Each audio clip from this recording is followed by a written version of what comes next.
Sanibona bafethu uvane lo. I know abantu abaningi bazoquestion uHugo Broos ukuthi why he didn't start uTalente Mbatha. Yabo. Lento lena ngisathana kuyibona right now ukuthi Orlando Pirates ngegame yango Saturday.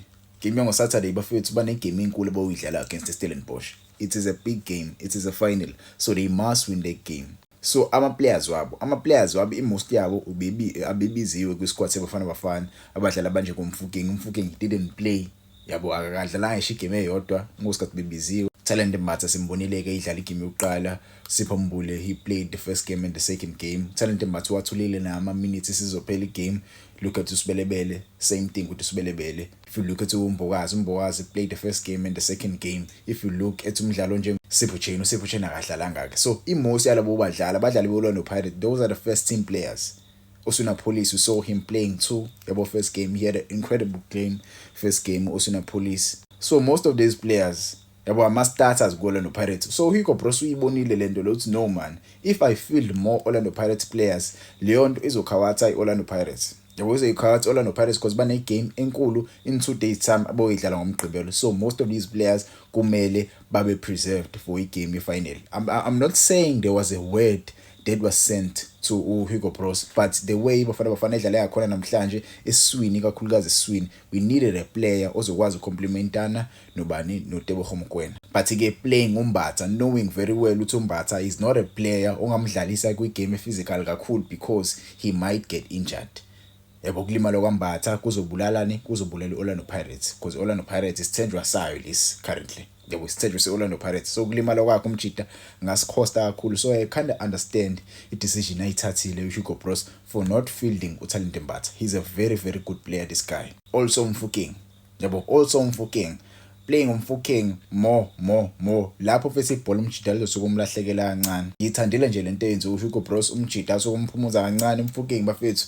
Ola mdlalo wabafethu uyadlala ngempela. Yabo uyadlala ngempela. So ukumdlalisa more games kanje umjida uzogcina sekhathele. So for Mfukeng be vacation yakhe le ukuthi siyodlala ama international games because umjida adlala ngisho ama minutes elilodwa for ibafana. So it was a good thing for Hugo Broos for not fielding Mfukeng. For me on my side, I think it was a good decision for not fielding him. Umbokazi, I don't want to say a lot about Umbokazi mfethu. Ngawuthi uyawafuna ama games, he wants to play the game. Ngawuthi Umbokazi mongamqalisanga niyaqabana impela coach nje ungamqalisanga. So uyafuna impela ukudlala. Ngambona nje ewa lapha beno Reyners kudlala iSundowns the Pirates. Ewa ngitsho uthi uyaphuma indlela wangakhona. Wavuka waqhubeka wadlala. Lo mshidi uqine kakhulu. Yabo uqinsi. Yalwazi uqinsi. So it's a good thing ukuthi abadlali abaningi beOrlando Pirates abadlaliswa kule game ade sidlala against Nigeria. It's a good thing for iOrlando Pirates. Yabo. But again ngangitshela abafethu, do you think it was not a good thing ukuthi bekumele badlaliswe?